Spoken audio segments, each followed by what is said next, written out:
Assalamualaikum warahmatullahi wabarakatuh. Baiklah, saya akan menampilkan media mengajar pendidikan agama Islam dan budi pekerti untuk tingkat SMA kelas 10. Perkenalkan, nama saya Ira Mulyati, mahasiswa program studi pendidikan agama Islam pasca sarjana Universitas Muhammadiyah Sumatera Barat dan dosen pembimbing saya Ibu Dr. Rahmi MA. Yang mana di sini saya akan membawakan materi tentang larangan pergaulan bebas dan perbuatan zina. Yang pertama yang akan saya jelaskan di sini adalah tujuan pembelajaran. Peserta didik yang pertama, peserta didik diharapkan dapat membaca ayat Al-Quran yang berhubungan dengan materi pergaulan bebas dan zina. Kemudian peserta didik mampu menghafal dan fasih membaca ayat, kemudian dalam membaca hadis yang berhubungan dengan materi pergaulan bebas dan zina. Kemudian peserta didik dapat menjelaskan ayat Al-Quran dan hadis, dan peserta didik mampu menganalisis ayat atau hadis yang berhubungan dengan pergaulan bebas dan zina. Kemudian peserta didik mampu menyajikan konten dan memaparkan tentang larangan pergaulan bebas dan zina. Dan yang terakhir, peserta didik mampu membiasakan sikap menjauhi pergaulan bebas dan perbuatan zina yang merupakan larangan agama dan senantiasa berhati-hati dalam menjaga kehormatan dirinya. Selanjutnya kita bacakan hadis tentang larangan pergaulan bebas dan zina yang berbunyi, A'udzu billahi minasyaitonir rajim. Bismillahirrahmanirrahim. Wala taqrabuz zina innahu kana fahisyah wa sa'a sabila. Yang artinya, janganlah kamu dekati perbuatan zina, sungguh zina itu perbuatan keji dan suatu jalan yang buruk.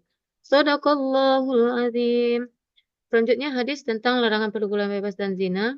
Dari Ibnu Abbas radhiyallahu an, Rasulullah bersabda, tidaklah berzina seorang hamba yang berzina ketika dia berzina itu dalam keadaan beriman. Dan tidaklah mencuri ia ketika mencuri itu dalam keadaan beriman. Dan ia tidak akan meminum khamar ketika minumnya dia dalam keadaan beriman. Dan tidaklah dia membunuh sedang dia dalam keadaan beriman. Hadis riwayat Imam Bukhari. Apa isi kandungan dari ayat dan hadis yang telah saya bacakan tadi? Yang pertama, Allah melarang kita mendekati zina. Yang kedua, larangan mendekati zina merupakan tindakan agar tidak terjumus kepada perzinahan. Yang ketiga, perbuatan zina itu adalah perbuatan yang sangat keji dan buruk. Dan yang keempat, perbuatan zina itu termasuk dalam kategori pergaulan bebas. Kemudian apa isi kandungan dari hadis Rasulullah tadi? Yang pertama, Nabi Muhammad menjelaskan bahwa orang yang beriman tidak akan melakukan perbuatan zina. Dan yang kedua, perbuatan zina dan meminum khamar itu termasuk dari salah satu dari pergaulan bebas. Yang ketiga, menjauhi perbuatan zina itu tersebut dengan memegang teguh keimanan dan istiqomah dalam menjalankan perintah Allah dan menjauhi larangannya. Kemudian larangan pergaulan bebas dan zina. Apa makna di sini?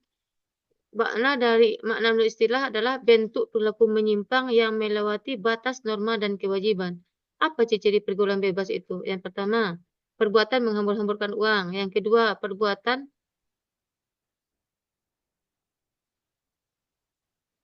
huru-hara, mabuk-mabukan, memakai narkoba, kemudian perbuatan yang memperlihatkan aurat lawan jenis, ke lawan jenis. Selanjutnya, tentang larangan pergaulan bebas dan zina. Apa contoh pergaulan bebas itu? Seks bebas, mengkonsumsi narkoba, kemudian pergaulan malam. Dan apa sebab-sebab dari pergaulan bebas itu? Yang pertama, dangkalnya keislaman dan keimanan seseorang, kemudian kurangnya kontrol diri dalam memilih pergaulan, selanjutnya kurangnya perhatian dan kepedulian dalam keluarga, kemudian kepedulian lingkungan sekitar akan terjadinya kemaksiatan. Selanjutnya, apa akibat dari pergaulan bebas ini? Yang pertama, akibat untuk diri kita sendiri itu apa? Malas ibadah, hampa, mental yang tidak stabil, gaya hidup yang berfoya-foya, kesehatan menurun, dan bertambahnya dosa. Selanjutnya untuk keluarga. Akan mengecewakan orang tua, muncul perasaan menyesal dan gagal menjadi orang tua, dan apalagi tidak memiliki investasi untuk akhirat. Kemudian bagi masyarakat apa? Merebaknya pelanggaran norma agama dan masyarakat, munculnya permusuhan dan kriminalitas yang mengganggu keamanan di dalam masyarakat. Kemudian larangan pergaulan bebas. Bagaimana cara mengatasi pergaulan bebas ini? Yang pertama, meningkatkan keimanan. Yang kedua, memberikan penyuluhan tentang bahayanya pergaulan bebas. Selanjutnya, memberikan penyuluhan kepada orang tua akan pentingnya kontrol keluarga terhadap pergaulan anak. Kemudian mengikuti pengajian, berteman dengan orang-orang yang baik akhlaknya, mengisi waktu luang dengan hal-hal yang bermanfaat. Dan yang terakhir, memberikan sanksi kepada para pelaku pergaulan bebas.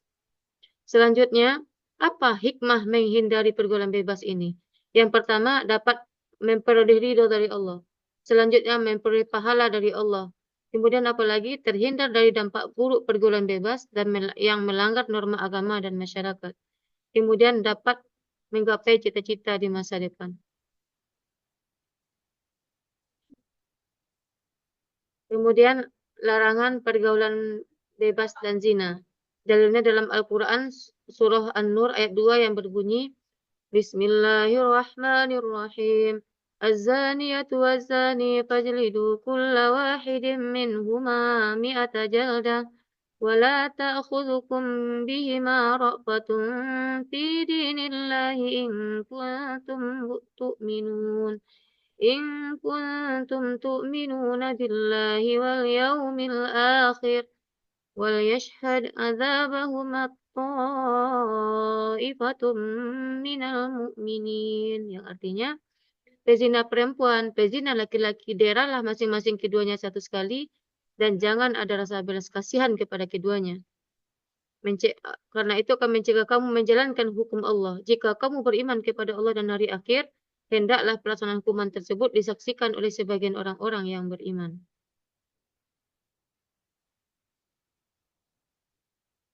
Kemudian apa isi kandungan dari surah An-Nur ayat 2 tadi? Allah sangat tegas dalam menghukum seseorang yang berbuat zina. Yang kedua, menurut Ibnu Katsir, ayat tersebut menjelaskan hukuman bagi pelaku 100 kali cambukan dan diasingkan. Pelaku zina muhsan akan dirajam. Dan menurut Buya Hamka, hukuman bagi pelaku zina harus dilakukan dalam bentuk harus dilakukan dan hukuman ini mesti disaksikan oleh 4 orang saksi.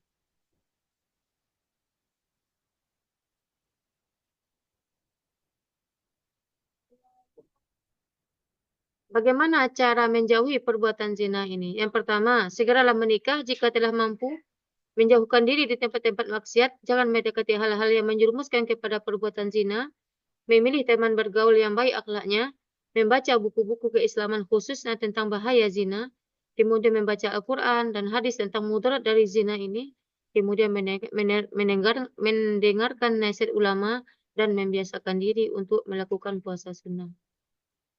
Dan apa hikmahnya? Yang pertama, Allah telah meridhai perbuatan yang kita lakukan, telah akan mendapat syafaat dari Rasulullah, dan kemudian dapat keturunan yang jelas nasabnya, dapat menjaga kesucian dan martabat diri, terpelihara dari penyakit yang disebabkan oleh perzinahan, terhindar dari kejahatan-kejahatan lainnya.